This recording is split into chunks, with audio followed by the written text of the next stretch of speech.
Eder. Mac.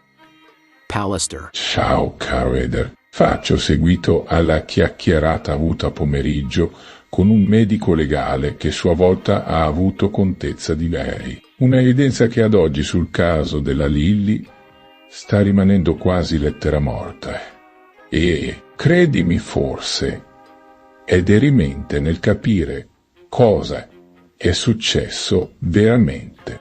Seguimi, punto intendo. Allora il pool della Cattaneo avrebbe individuato anche una lesione, o meglio una infiltrazione emorragica, al polmone di Lilly. Sai cosa vuol dire, Eder?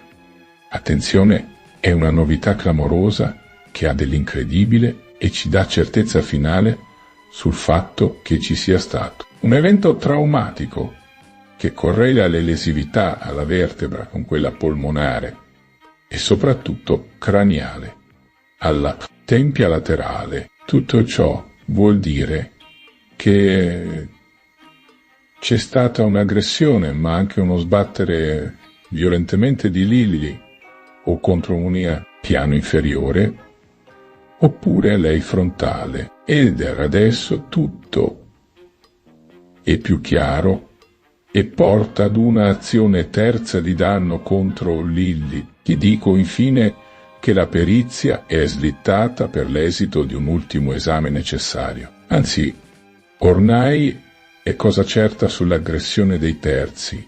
È un delitto di prossimità a movente economico. Ciao caro, ti aspetto a Torino.